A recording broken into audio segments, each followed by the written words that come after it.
Week-end de choc égale opportunité sur Unibet. 100 € remboursés sur votre premier pari grâce au lien en description. Conditions pour jouer en bas de l'écran.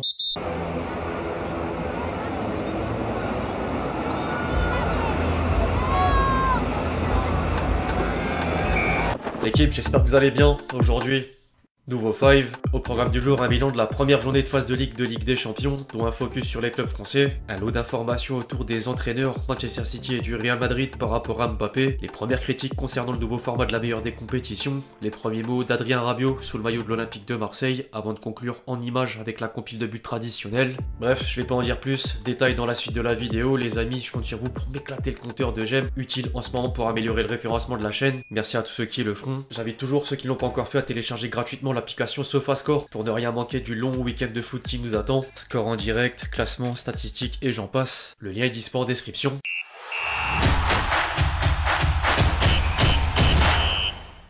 3 sur 4, Farmers League représente.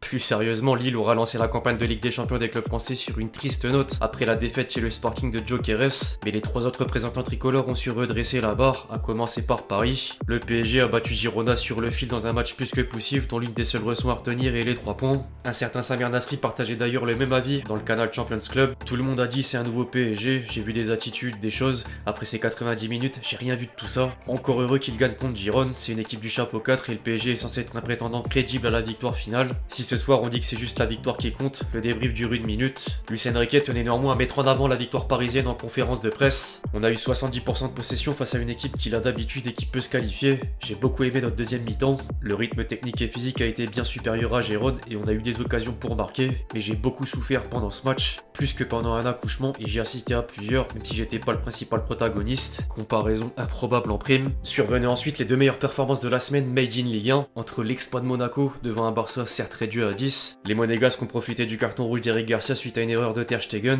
et la victoire historique de Brest. Les Brestois sont venus à bout de Sturm Graz pour leur première sur la scène européenne, de quoi amener un air de fête au Roudourou. Eric Roy avait écarté de faire de la figuration et confirme les paroles par les actes. Après avoir réalisé ce qu'on a fait l'année dernière, si on part pas du principe d'en profiter, de la vivre à fond, c'est un peu con. Je considère que sur les 8 équipes, il y a des matchs où on a le devoir d'exister. Après, peut-être qu'on fera 0 points, comme d'autres équipes françaises ont fait avant nous.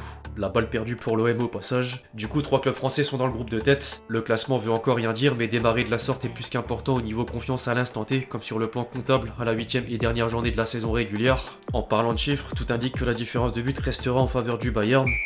9 buts, bordel. De sombres souvenirs reviennent sans doute aux supporters barcelonais. Plus sérieusement, les Bavarois ont écrasé le Dynamo Zagreb, doublé de Michael Olise, quadruplé d'Harry Kane, dont 3 pénaltys, et le résultat était tellement humiliant que le club croate a décidé de limoger Sergej Jakirov du poste d'entraîneur.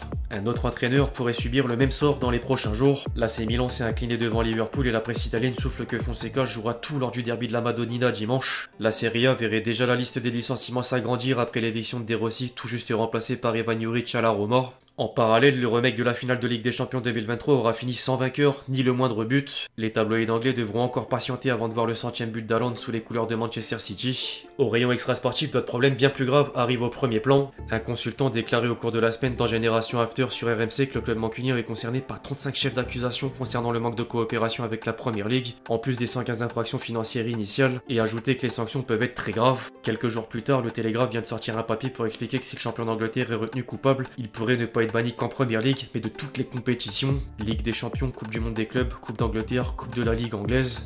Affaire à suivre. Du côté de l'Espagne, le Real Madrid domine toujours l'attention. Le club merengue a pris le meilleur sur Stuttgart et les quotidiens madrilènes mettent en avant Mbappé et Hendrik suite à leur premier but sous la tunique blanche dans la meilleure des compétitions. La star tricolore est d'ailleurs entrée dans le top 10 des meilleurs buteurs de Ligue des Champions avec 49 buts au compteur, de quoi obtenir les faveurs jusqu'en France. Le Kicks monte petit à petit en puissance mais n'est pas encore rassasié. Au contraire, je peux faire plus, je me sens mieux chaque jour. J'étais préparé mentalement et le but n'a pas tardé à arriver. Nous avons très bien commencé la seconde période, nous avons marqué rapidement. Représenter les meilleurs clubs au monde a des exigences. Vous savez, quand vous jouez pour le Real Madrid, vous devez gagner tous les titres. À chaque match, on essaye de gagner. C'est l'obligation quand tu portes cette écusson. On va déjà essayer de gagner les prochains matchs. On verra où on en est à la fin de la saison. D'un autre côté, quelques mots étaient réservés à Hendrik. Il marque le but, c'est le plus important. C'est un garçon de 18 ans. C'est difficile de venir en Europe et de jouer pour le Real Madrid. Il a eu 1 minute et il marque son but. C'est important. Ancelotti vient d'ailleurs de faire une annonce assez forte au sujet du Brésilien en conférence de presse. Hendrik sera titulaire dans l'un des prochains matchs et à l'avenir. Il sera titulaire dans de nombreux matchs du Real Madrid.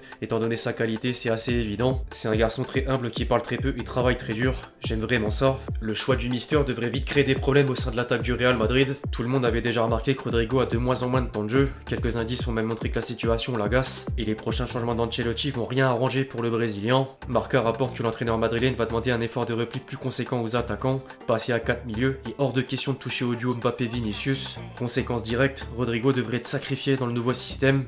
Certains coéquipiers le soutiennent heureusement à leur manière. Seuls les imbéciles oublient le R, le commentaire de Bellingham sous le dernier post Insta du Brésilien.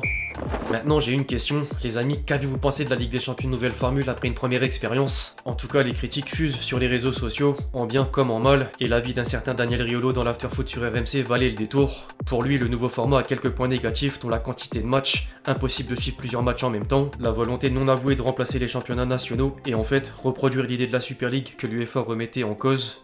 A titre perso, je pense que le concept de Super League est déjà adopté, mais c'est juste une bataille de savoir qui sera le patron de ce nouveau foot. Beaucoup vont me rejoindre, j'imagine. Au rayon des joueurs ensuite, la quantité de matchs pose également problème, mais pour une autre raison évidente de conditions physiques. Rodri a une solution pour pousser les instances à changer de cap. Je pense qu'on est proche de faire grève, n'importe quel joueur vous le dira. C'est une opinion générale parmi les joueurs, c'est pas juste l'avis de Rodri. Si ça continue comme ça, à un moment, on n'aura pas d'autre choix. Entre 40 et 50 matchs, un joueur peut évoluer au plus haut niveau. Ensuite, vous diminuez car c'est pas possible de maintenir son niveau physique. Nous devons prendre soin de nous sommes les personnages principaux de ce sport ou de ce business, peu importe comment vous l'appelez. Jules Koundé reprenait le même discours avant Monaco-Barça. On voit qu'il y a plus de blessures à cause du manque de repos. Ceux qui vont jouer la Coupe du Monde des clubs vont avoir moins de repos et joueront 70 matchs, ce qui serait une folie.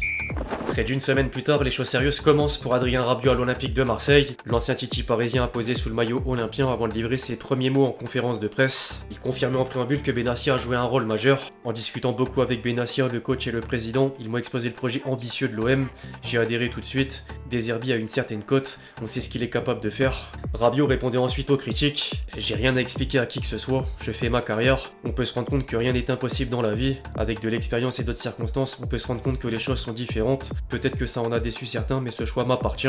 Peu importe le passé au PSG, l'important est ailleurs. En tant que joueur de foot, on aime les émotions. Venir jouer dans une ville comme Marseille, dans un stade comme le Vélodrome, c'est incroyable. C'est l'une des plus belles ambiances d'Europe. Je suis sans cesse à la recherche d'émotions dans le football. Je sais qu'avec ce qui se passe dans les tribunes et ce qui peut se passer sur le terrain, ça peut faire une bonne alchimie. Il a d'ailleurs confirmé avoir eu un penchant pour l'OM étant plus jeune. Moi, plus jeune, j'aimais bien regarder l'OM. Quand j'avais 10-12 ans, quand il y avait Mamadou Diong, Maoulida, Taiwo, j'aimais bien regarder Marseille, comme j'aimais bien regarder d'autres équipes. Je sais que vous allez faire un focus là-dessus. Maintenant, il n'y a plus qu'à, même si le premier match devra malheureusement encore attendre. Je me suis entretenu, bien évidemment, mais il est vrai que je suis pas au top. J'ai travaillé individuellement et c'est important de travailler collectivement, de se mettre en place au niveau tactique, mais je me sens bien. Vous vous en doutez, c'est un peu court pour ce week-end, j'espère être vite à disposition. Faudrait parler avec les préparateurs physiques. Je peux pas assurer que je serai là le week-end d'après, il y a encore des choses à mettre en place. Je sais que je suis attendu, mais je souhaite être prêt pour donner le maximum.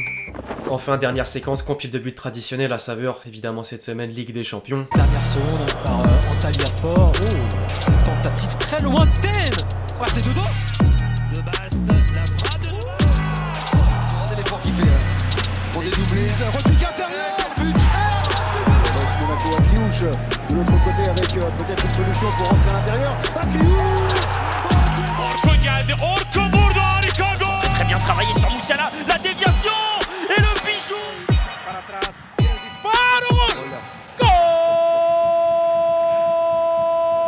Bref, l'équipe c'est tout pour le 5 du jour, j'espère vraiment qu'il vous a plu, je compte sur vous si c'est le cas pour lâcher votre meilleur j'aime, comme d'habitude. N'hésitez pas à réagir dans les commentaires sur tous les sujets qu'on a pu traiter aujourd'hui, puis d'ici là on se retrouve très vite sur la chaîne pour de nouvelles vidéos, c'était Lexti. Ciao ciao.